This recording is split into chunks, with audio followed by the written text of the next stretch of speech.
Today we're going to test this app, Timegrapher Watch Accuracy, and just to show what it can do. It's free, but you don't get some of the stuff. So basically you get the rate, you don't get the advanced stuff like the beat error, amplitude, lift angle. Okay, so it's based on the sound. So here's like, you can see that using the wired headphones of the Apple iPhone, right?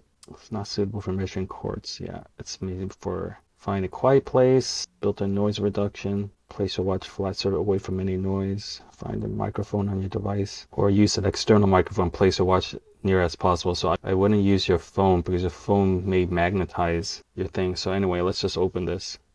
Okay, so how you use this is that you need the BPH of your movement. So one of my watches 18,000, the other one is 2800. Then that will help you, and then you can see there's 5 square to show the sensitivity of the microphone. So I'm going to use the iPhone wired microphone and headset, whatever, and yeah, we'll see how it goes. Okay, here's the app running. Here's some watches, mechanical watches. This is a wired headset.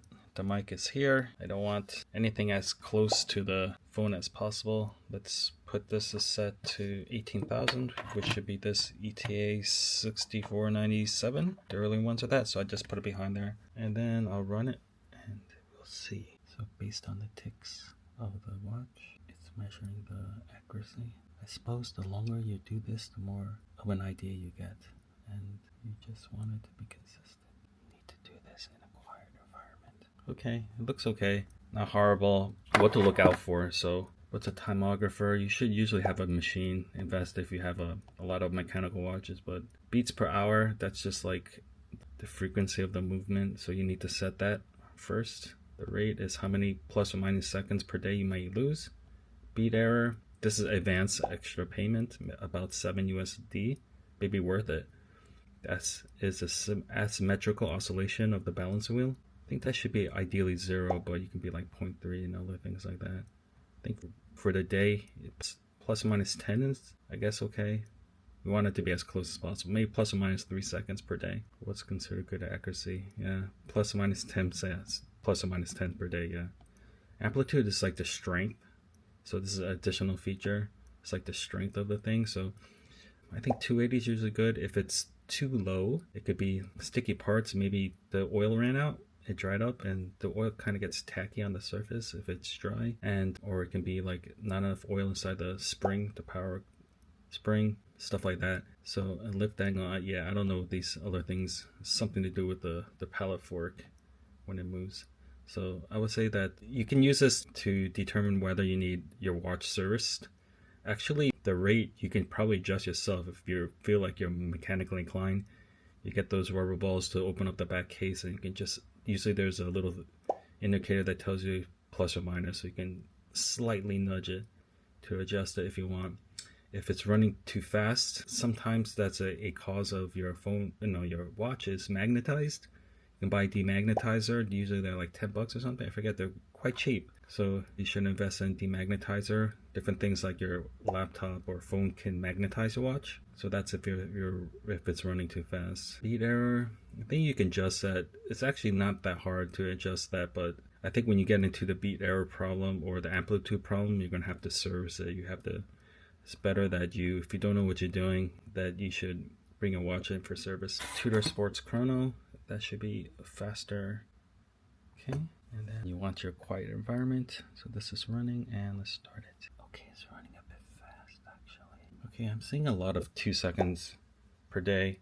So it's still okay within spec. I think, if I saw something like this, the first thing you would want to do is like the least intrusive, which is the demagnetizing. So if I saw something like this, I would think that maybe I would try to demagnetize it first, which is like that little tool that you can buy. And then if that doesn't work, then you can go to the next step, and then you can open up the back and adjust it, or you just send it in.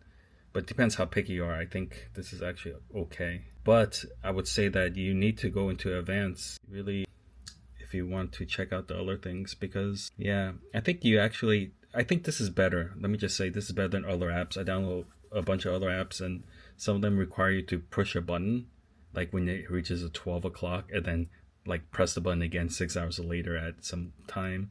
It's just a more complicated way. You can just, set your clock at any specific time, and then at the end of the day you can check it yourself and just notice the difference. As for example, if you set this up to sync with your iPhone, then you can see how far off at the end of the day it is. So you don't even need an app for that. That's why I think those apps are useless. I find no use in those type of apps.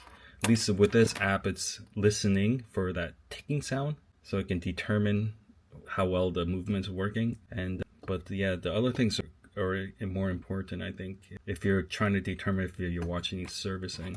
But this is, it's free, so you can go check your mechanical watches, and yeah, that's basically it. So thanks for watching. See you later. One more thing before I go. So they recommend the wire thing. Actually, I don't know if phones can even come with these things anymore, but yeah, I record usually my videos with the iPhone and like this external mic that plugs in. And I tested this, and I find it's actually not as good as this.